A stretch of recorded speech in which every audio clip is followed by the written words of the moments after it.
Se circulan muchos rumores, pero ahora mismo estamos a punto de comenzar una conferencia de prensa. La conferencia de prensa oficial en el que van a decir esos detalles. Justamente fue lanzando mi teléfono, ya vienen caminando para acá el sheriff con los del PI, con los de los FBI y todas las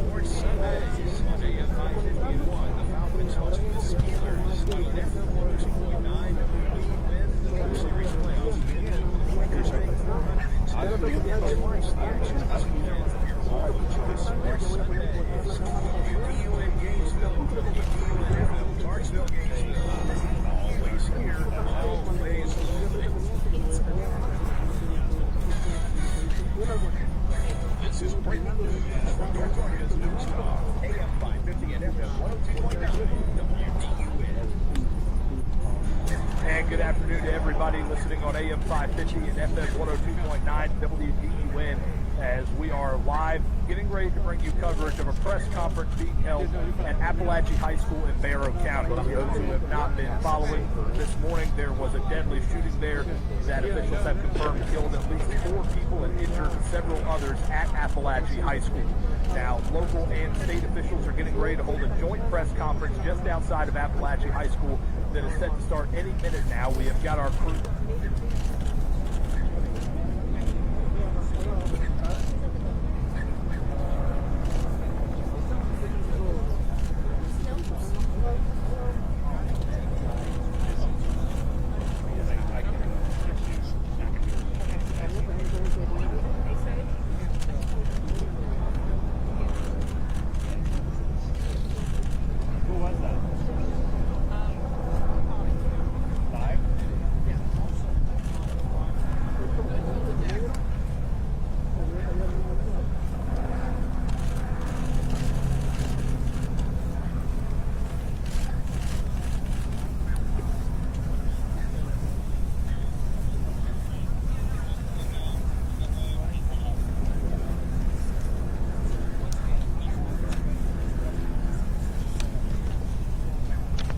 Good afternoon.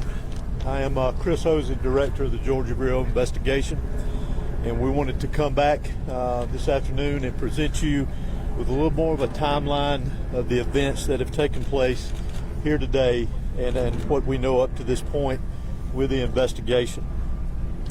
At approximately 10:20 a.m. this morning, the Barrow County Sheriff's Office received alerts about reports of an active shooter and radio traffic from school resource officers concerning the same concern, or having the same concern. Within minutes, law enforcement was on scene, as well as 2 school resource officers assigned here to the school who immediately encountered the subject within just minutes of this report going out. Once they encountered the subject immediately surrendered to these officers and he was taken into custody. Additionally, what I want you to know as of now, there are 4 individuals who are deceased from this incident, 9 that have been taken to local hospitals with various injuries. Of those that are deceased, 2 are students and 2 are teachers here at the school. The priority right now for us within this investigation is to gather all the facts, to make sure that we're accurate with it, because this is a murder investigation. As the sheriff mentioned earlier this morning, the shooter is in custody. His name is Colt, that's C-O-L-T, Gray. He is a 14-year-old student here at the school, G-R-A-Y. He is a 14-year-old student here at the high school. Again, he has been taken into custody. He will be charged with murder and he will be tried as an adult and handled as an adult. We're coordinating these charges and obviously this investigation with District Attorney Brad Smith, who is the District Attorney for the Piedmont Judicial Circuit here. Since earlier this morning we talked with you and since the incident occurred, numerous interviews have been taking place through our investigation with students, faculty, as well as any other witnesses that we could identify. Law enforcement had a very, very swift response to this incident once the incident was determined that there was a concern here. Those resources, whether it was in that response or throughout this investigation to assist, came obviously from the sheriff's office here, from other local law enforcement agencies, state law enforcement agencies, and the federal law enforcement agencies as well. To include, not to be left out, multiple EMS personnel, multiple fire personnel, and agencies. Those agencies responded here as well today, and I am extremely grateful, as I know the sheriff is, for that quick response and the partnerships of working here together with what all has gone on. Currently, from the investigative perspective, we have crime scene agents and other special agents from the GBI, from close to a dozen of our different work units from across the state that have responded here today to work on this investigation, again, collecting evidence, conducting interviews, and so forth. I do want to pass this along, that if anyone has any information that wants to be passed on concerning this investigation, that they can do that anonymously at our tip line at 1-800-597-TIPS or 1-800-597-8477. They can also report this on by downloading the See Something, Send Something app. They can be done by Android or Apple phones, either one. If they need to report any tips concerning this investigation. Let me close out before I turn this over to the sheriff and let you just remind you that this is still a very active investigation. There is still a lot that is very, very fluid, conducted, that will continue on into the night, as well as crime scene work and collecting and gathering evidence. But what is more important for me to mention here to you is my heartfelt sympathy to the parents, the students that were here today, regardless of where they were in the school. This has got a great impact on them as well as on this community. My thoughts and prayers, along with everybody standing behind me and every law enforcement agency in this state, and many I will tell you around this country, they are in our thoughts and prayers, and we will continue with that. We ask for your patience as we continue through this, and we'll continue to try to give you as many updates with information as we can to keep you informed. But thank you for being here. I'm now going to turn it over to Bexar County Sheriff Judge Smith. Thank you. Director, would you spell your name, please? H-O-S-E-Y. Thank you. Good afternoon. I'm Sheriff Judge Smith of the Bexar County Sheriff's Office. I never imagined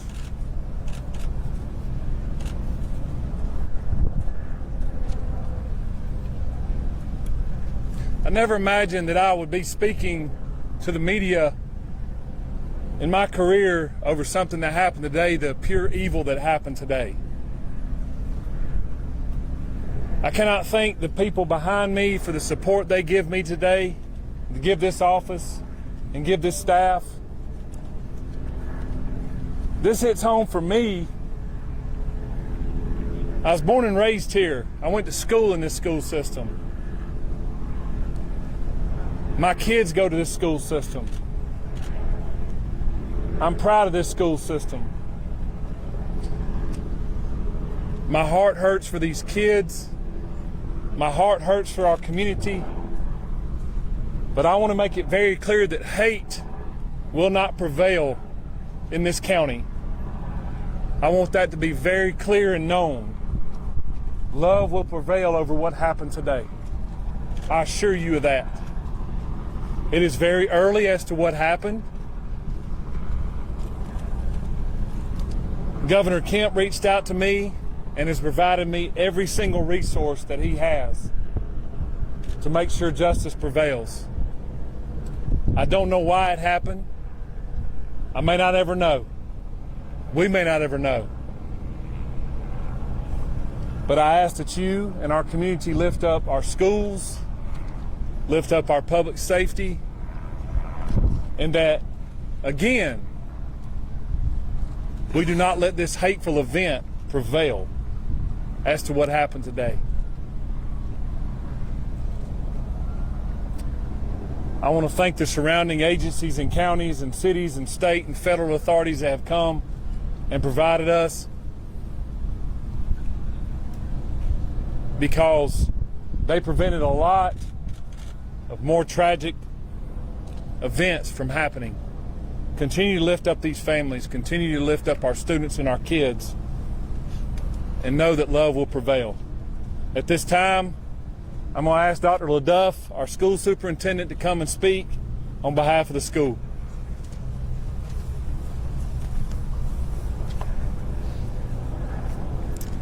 Good afternoon. I'm Dallas LaDuff. I'm the superintendent of Bexar County School System.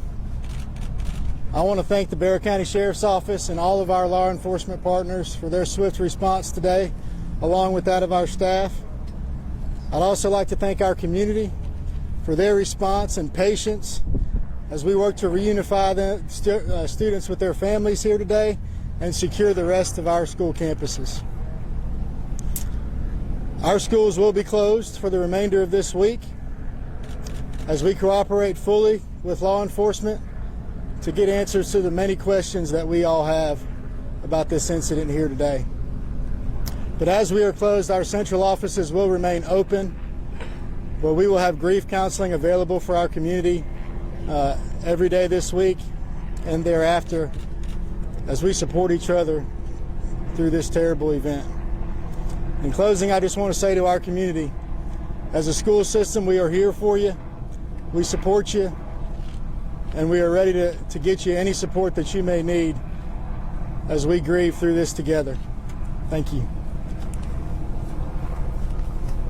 Sheriff, if you're saying hate will not prevail in this community, are you investigating this as some sort of hate crime? Well, shortly, if someone decides to take a firearm into a school where kids are given an education or entitled to an education and want to harm others, to me it's hateful. Sheriff, can you talk about the initial interaction between whoever was able to stop the shooter? Can you describe that to us? How did it go down? What exactly happened for us? Obviously the shooter was armed and our school resource officer engaged him, and the shooter quickly realized that if he did not give up, that it would end with an OIS, or an officer-involved shooting. He gave up, got on the ground, and the deputy took him into custody. Sheriff, any idea how the weapon got inside the school? And was there any warning that this was going to happen? Not that I'm aware of. Again, very early, and we're still looking into that, whether or not, or how he obtained it and how he got it into school. Has he been in touch at all with his parents or his family to learn more about what led up to these moments? We have. Any information you can share? No. What kind of weapon was It seems like you have a large Hispanic population. Have you been able to communicate with the people in their language to make sure that everybody knows what's happening? Yes, sir, I have. The school and our office has people that speak in Spanish, and they have spoke to those folks as well. Yes. Sheriff, is the shooter speaking with the law enforcement now? Sorry. Is the shooter talking, and is he saying why? The shooter was interviewed, and he was speaking with our investigators earlier, along with the GBI. How is Sheriff, that? he said Giving us why? surveillance, how is that helping the sheriff? It is helping our investigation. Sheriff, is this reports of threatening calls perhaps made to the school prior to the shooting? Is that accurate? None that I'm aware of. Were all 9 injured victims shot? In some capacity, yes. Sheriff, can you tell us about the 2 individuals deceased and was one targeted? We don't know of any targets at this point. Last question. What kind of weapon was used? Have you identified the weapon? We have not identified that at this point. No. Sheriff, is there a connection? This is the last question I'm going to take. Sheriff, is there a connection between the shooter and the victims? None that I'm aware of. Was this a student here at the school? I know that you have a lot of questions about the student and that we mentioned that we identified earlier. Keep in mind that that's part of our investigation, that we're looking into every aspect of that individual, his connection here at the school. Obviously, as I mentioned earlier, he was a student here. So as part of our investigation, we're looking into all aspects, current and prior, involving that individual. Can you tell us how many rounds were fired? Is a student. Can you tell us how many rounds were fired? What? The shooter is a student, yes. When can we expect the We do not know how many rounds. Director, has that shooter had any past history with law enforcement? For now, this is the information that we have. It is an active investigation. I assure you we do plan to come back out here in a couple of hours. Please make sure you're following the GBIX page. That's where we're going to be putting the updates. If there's anything that's new, we'll make sure that we share that information. It's still very early. Investigators have a lot of work to do. We appreciate your patience. Do expect another in-person news conference out here in the next few hours. Monitor the X page, and we will be sure to update you accordingly. Thank you. And that's the on x.com. Yes. Thank you. Thank you. Yes.